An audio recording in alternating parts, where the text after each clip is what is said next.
Timote Lutia Song Kanji Kundoma Kanye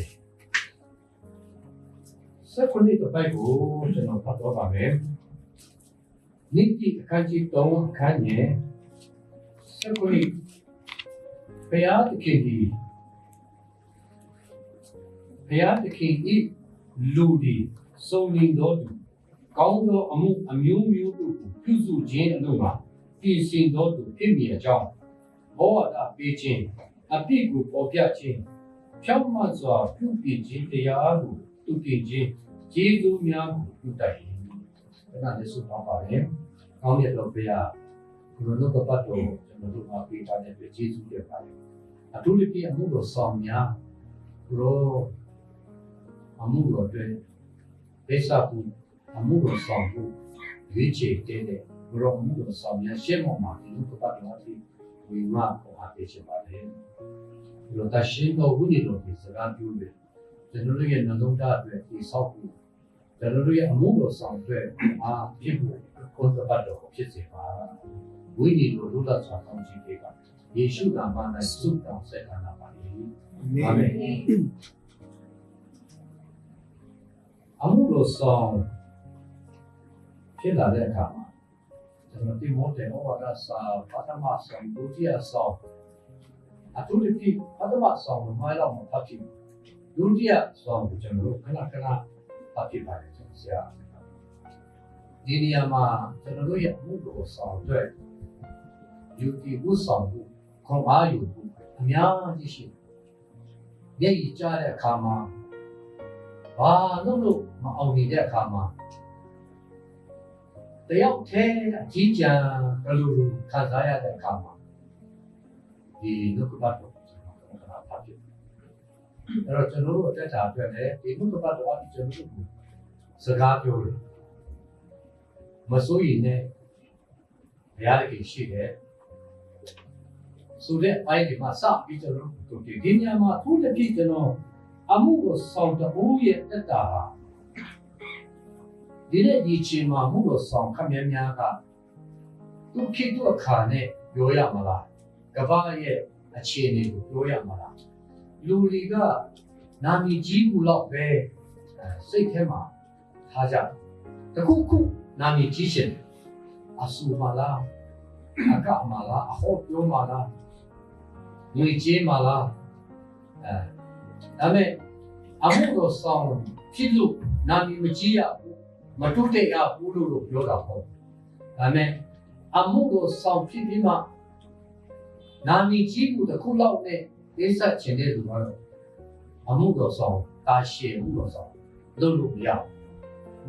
အတ္တကျွန်တော်တို့ဘဝပေးနေဖြစ်တယ်ဒီတက်တာတစ်ခုပဲပြီးလဲနေပဲပြီးကျွန်တော်တို့အမှုကိုဆောင်နိုင်တဲ့လောက်ဘုရားခင်ကိုကျွန်တော်တို့ရဲ့ဘဝတစ်ခုလုံးကိုပေးလိုက်တာဖြစ်တဲ့အတွက်ဒီလိုမျိုးအမှုတော်အတွက်သိစပ်ဖို့ပြည်စင်ထားလို့သူဟာဘုရားခင်ရဲ့လူတွေဟာဘာလုပ်ရမလဲလို့ပထမဆုံးတစ်ချက်မှာတော့စုံလင်တော်သူဖြစ်ပြီးအရာကောင်းပါတယ်ဒီဆရာကအဟောပြောမှလည်းဘုရားကိုတကယ်စိတ်ချယုံကြည်ပြီးပါအတ္တမှာစိတ်ချပြီးမှညောဟောတယ်သူ့အသက်တာကိုလည်းကျွန်တော်အားကိုးရတယ်သူပြောလိုက်တဲ့စကားကိုလည်းကျွန်တော်တို့ကခွန်အားရတယ်သူ့ရဲ့အနေထိုင်လည်းကျွန်တော်သဘောကျတယ်သူကတော့နဲ့မောနဲ့ဒေါသမကြီးတော့အရာရာမှာဒိတ်တင်းနဲ့ဆောက်ရှောက်ပုကူတူဆုံးလေးအောင်ဆောက်ရှောက်ပြီးမှလူတကာရှင်းပေါ်မှာနာမည်ကြီးဖို့အတွက်ကဲလာတဲ့နာမည်ကြီးမှာဘူတထောင်လူကိုယ့်အကူချိုးချုံရမယ်ကိုယ်ချုံထက်နေရမယ်သူများတဲ့တော့ရမယ်ဆိုတဲ့လောကနာမည်ကြီးမှုတစ်ခုပဲမဟုတ်ဘဲနဲ့ဘုရားအတွက်အနိနာခံတယ်ပိစတိယရှိပေးတယ်ကျွေးမွေးစရာရှိကျွေးမွေးတယ်လောဘဒေါသမောဟတတ်မဲ့ခြင်းဆိုတာလည်းအဲ့တော့ကြီးလည်းမဟုတ်ဘူးလို့ကျွန်တော်တို့အသက်တာကိုအမြဲတည်ရှင်တော့အမှုတော်ဆောင်ဖြစ်တော့လူရှင်းပေါ်မှာပူကောင်းပါတယ်အရာရာအားလုံးတော့စုံလင်မှာတော့မဟုတ်ဘူးဒါနဲ့ဘုရားခင်ရှင်းပေါ်မှာဘုရားခင်ရဲ့လူတွေဟာအမြဲတမ်း တချို့အမှုတော်ဆောင်နေဆိုရင်နည်းနည်းဒုက္ခတစ်ခုဖြစ်ပြီးဆိုရင်ဒီတက်ရှက်ပေါ်မှာငုံပြလာလေးမျက်ရည်ကျလွယ်လာလေးမျက်ရည်မကျရဘူးလို့ပြောတာမှပဲပြောတာမဟုတ်ပဲနဲ့မျက်ရည်ကျစရာရှိတယ်အခန်းထဲမှာကိုယ့်အကူလူထောက်အောင်ပြီးမှဖျားရှက်မောက်ပါမျက်ရည်ကျလူရှက်မောက်မှာဘယ်တော့မှမပြီးကြဟာလေလုယာအာမင် ဘုရားလူရှက်မောက်မှာတော့ဘုရားသခင်ရဲ့အရှိခြင်းဘုရားသခင်အားလုံးနဲ့အတူရှိခြင်းဘုရားသခင်ရဲ့ကျွန်တော်တို့အတွက်ယေရှုဖားမြောက်ခဲ့တဲ့အကြောင်းသူဒီမှာပြောင်းမလဲဘုရားဖြစ်တဲ့အကြောင်းခန္ဓာဒုက္ခရောက်လဲမစိုးရင်လည်းဘုရားကျွေးမယ်ဘုရားတတ်နိုင်တယ်ဘုရားရှိတယ်ခုနလည်းအများကြီးသိချင်းဆိုသွားတယ်ဆိုတာနဲ့မပြီးဘူးကျွန်တော်တို့အသက်တာပါလေယူတီဝတ်ဆောင်ထားရနှလုံးသားထဲမှာစုပ်တောင်းပြီးမှအခုဖြစ်လာတယ်လို့တခါတလေဖြစ်လာတာရှိတယ်တခါတလေအချင်းတာမှလည်းအတီးတာလည်းရှိတယ်ဆိုတော့ဘာပဲဖြစ်စိတ်တမကြတော့စုံလင်တော့အားပေးကောင်းတော့ဒီမှာကောင်းသောအမှုအမျိုးမျိုးကိုပြုစုခြင်းအလုံးကပြည်စင်တော့သူဖြစ်မြတ်ကြောင်းဘုရားကျွန်တော်ပြောသွားတဲ့အတိုင်းပေါ့သူတပါးနဲ့တော့အတိအမှပြုပြီးကျွန်တော်တခါတလေနည်းနည်းတခြားဘူးတော့အားပေးကျွန်တော်တို့ကတရားနေရဘူးတော့ကြွားတတ်တယ်မရှိတယ်တခါတလေမရှိဘဲနဲ့ရှစ်တလူလူနေတာလေအဆောက်တတ်တယ်ရှိတယ်လူကရှမ်းပေါ်မှာတခါတလေလုံးဝရှေ့ရတဲ့ကုထဲမှာထုတ်ဖက်မှာရောင်းပြီးမှစားလို့ရရတဲ့သူမျက်စိမှာတစ်ချိန်လုံးတောင်းတာလေရှစ်တတ်ကြုံတယ်ကျွန်တော်တို့လည်းဒုက္ခရောက်တယ်ဒါမဲ့ဒီကြီးတော်တွေကစုတောင်းတော့ရိုးကြမလို့တဲ့ဒီတော့စုတောင်းတယ်ဒါနဲ့ယာကုပြောတဲ့စကားမှာယာကုဟောရတာစာထဲမှာအကြည့်မပါတဲ့ယုံကြည်ခြင်းနဲ့အဲ့ဒီယုံကြည်ခြင်းကအတဲ့ပဲတစ်ချိန်လုံးပေးပါရှင်တို့ပေးပါလို့ပြောနေတယ်ဘာလို့လဲအဲ့ဒါမေးတာဟောမှာယုံကြည်သူတယောက်ဖြစ်ရင်ငါကုမ္ပဏီထောင်ထားတယ်ဘယ်ရတဲ့ကုမ္ပဏီကိုပေးပါလို့ပြောတော့ဒါယုံကြည်ခြင်းနဲ့အကျင့်နဲ့နည်းနည်းတူအဲ့မှာကိုအဲ့ဦးကလေးလုပ်နေတဲ့အဲ့ဦးကလေးပေါ်မှာဘုရားရှိခိုးကောင်းချီးပေးပါလမ်းပြပါပြောင်းလဲစေပါဆိုတော့ကိုလုပ်တဲ့လုပ်ငန်းကိုတွဲပြီးမှဆုတောင်းတော့ဘူးကောင်းတယ်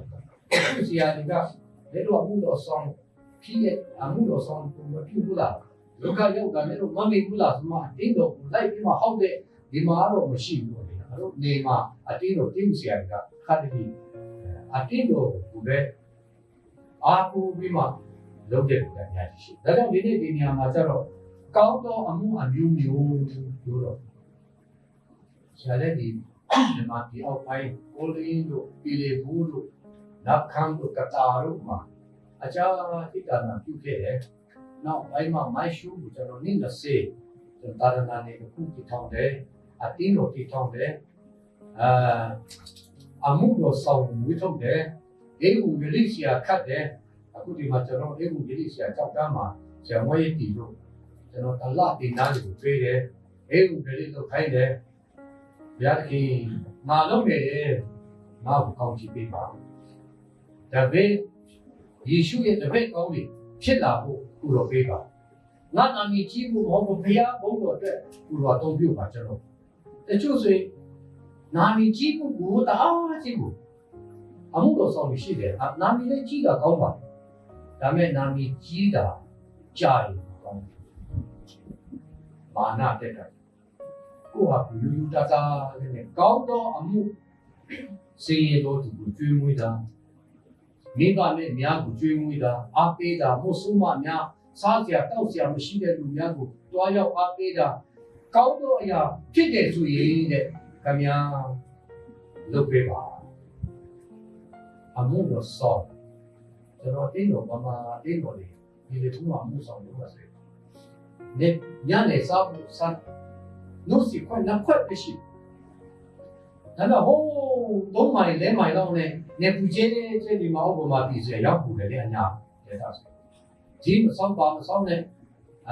ခမောက်လေးကြီးဆောင်ပြီးမှဘုရားကြောင်းလာဒီမှာရောက်လာတော့သူကစားပြီးတော့လာတာလေ6မိုင်9မိုင်လောက်အရှောက်တယ်ပူကလည်းပူဆိုတော့ရောက်လာတော့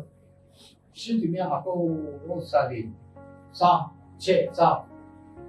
ဟင်းဖို့ပတ်စာဆိုတာတပြားမှမရှိဝယ်ဖို့လည်းမရှိဆောင်ဝယ်ဖို့လည်းမရှိနှုတ်စီခွက်တစ်ခွက်သုံးခွက်လေးရှိတာတော့သူတို့ဘုံမှာလာတဲ့အခွက်တွေချက်စားသွားတယ်ငါတို့ညနေကလေးကိုပါကျွေးမယ်ငါတို့ကညတော့လူကြီးရမစားလို့လည်းရတယ်ဒါပေမဲ့ကလေးကအိုက်စာပြီးအဲ့ပတ်စာချက်ပတ်စာကပတ်စာလည်းမရှိဘူးစားလည်းတကြီးမှမရှိဘူးရှိတဲ့နှုတ်စီခွက်တစ်ခွက်တည်းချက်စားသွားတယ်ကုလိုဖယားငါတို့ဒုက္ခရောက်နေတယ်သူများတို့ချမ်းသာချင်လို့မဟုတ်ပါဘူးဒီညနေစားဖို့တော့မရှိညကလေးကူတော့မှဖယားကျွေးတာမပူနဲ့ငါကျွေးမယ်လို့ဒီချမ်းသာမှာရှင်မတဲ့ခလူနဲ့ခါချီ6မှာရေးထားတယ်တောင်းဒီမှာပြန်ဝဲနေတဲ့ညက်တိုက်မရှိဘူးမရှိသဘကြီးမရှိသူတို့ငါကျွေးနေလို့စားကလေးကောင်ဖြစ်တာပဲဟုတ်လားဒီကုလိုတော့ပတ်တော့ပါမာယူကြည့်ပြီးသားကုလိုကောင်းချီပေးပါကုလိုကိုယုံတယ်တခါတလေကြုံရတဲ့အခါတော့တင်ပြရပါဗျာခဏတနားရီလောက်2နာရီလောက်ရလာတဲ့အခါမှာဘယ်တော့မှတလားမှတစ်ခါ2လမှတစ်ခါတော့ဘယ်ရောက်လာတဲ့လူကဟိုးရက်စခါစာတုံးပြီးတော့မှအပြီးမှရောက်ဟုတ်ဘယ်လိုလုပ်ဆန်ဘယ်လိုရောက်လာအနေသိခိုင်းဟေးရှင်မောချက်ဆိုရှင်မောမာကစုတ်တော့ပတ်ချက်တာလက်ပြစာပြီးမှဒီလာနဲ့မှခါရဲတော့မှဒီသားစုတော့ပြောနည်းနည်းဘယ်လိုလုပ်ဆန်ဆရာတို့ပေးတာဘယ်လိုလုပ်တော့လဲဘယ်လိုခံစားလို့ပေးတာယူကျွန်တော်လုံးသားထဲမှာဒါယူတော့မဖြစ်နိုင်ဘူးတို့တော့ယူပေးတဲ့ပုံစံမျိုးဖြစ်မှာဒါပေမဲ့ကျွန်တော်ဟိုမှာအဲ့စားတပြားမှလည်းမရှိဘူးစားတကြီးမှလည်းမရှိတဲ့အခါမှာဆုံးတောင်းတဲ့အခါမှာချက်ချင်းရောက်လာတော့တို့တော့နေတော့ကျမလည်းသမီးချက်ကိုစားပေါ်နေတဲ့အခါနေလို့ဆရာလည်းတော့ပြေးနေလို့ဆရာဒီလေစားလေလို့ပါတယ်ဒီဆိုတော့နှလုံးသားထဲမှာချက်ချင်းဝိညာဉ်တော်ကသူ့ထိတာတဲ့တို့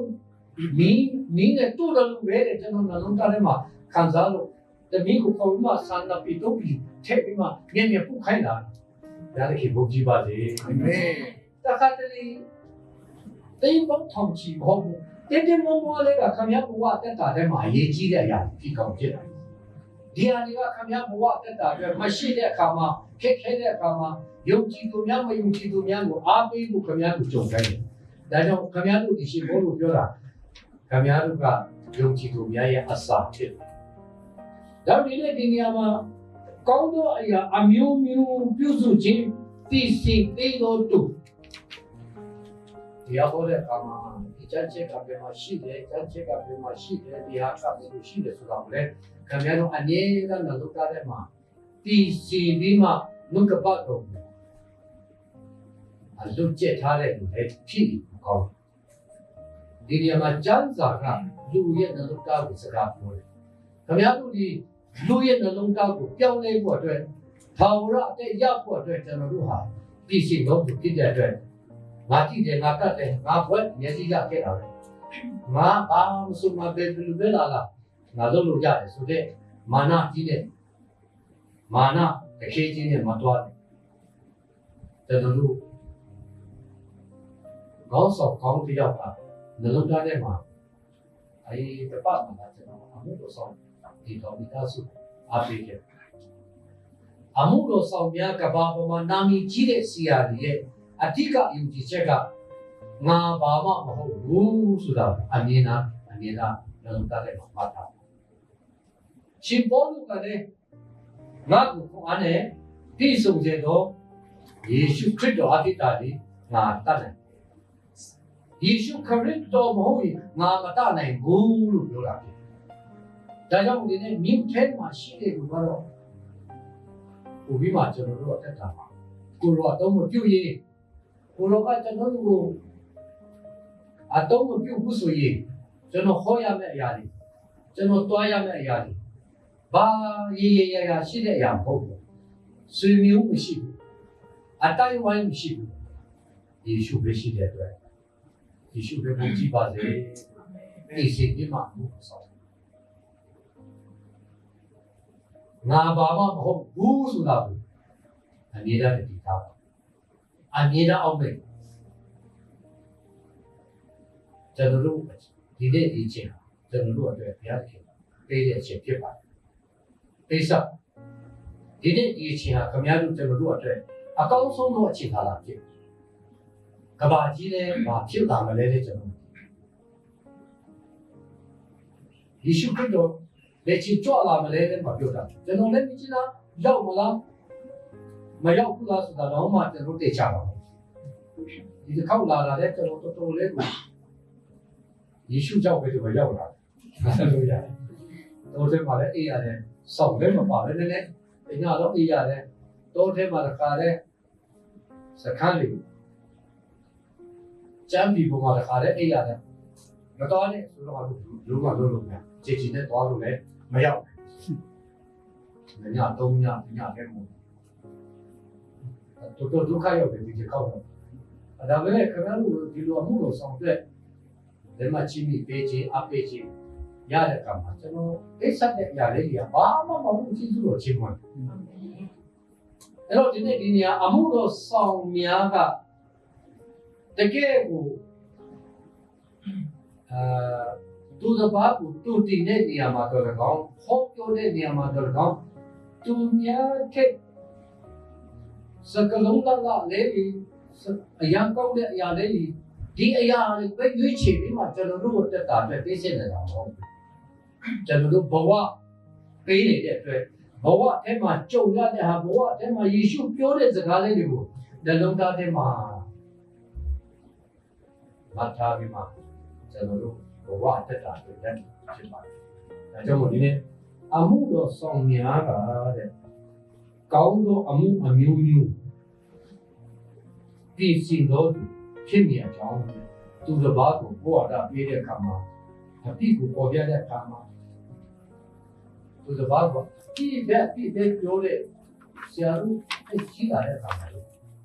နေရာကဩဝါဒပဲနည်းနည်းများလာနောက်ပြီးတော့ဖြစ်တဲ့နည်းနည်းများကြာဖြစ်လာတဲ့အခါမှာပုံပြီးမှစိုးလာယေရှုကောင်းမြတ်တဲ့ဟာယေရှုရဲ့အေဝံဂေလိတရားခင်ဗျာတက်ကရိုးရိုးနဲ့ပိဿပြီးမှ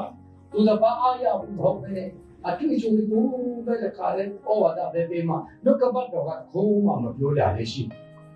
ဒီလိုလဲမဟုတ်သူတစ်ပါးကိုအတိပြောရင်ခုထဲမှာလဲအတိကိရှိတော်သူဖြစ်တော့ဘုကောင်းပါသူတစ်ပါးကိုအရက်မတော့နဲ့လို့ပြောရင်ယေရှုကိုယုံပါယေရှုက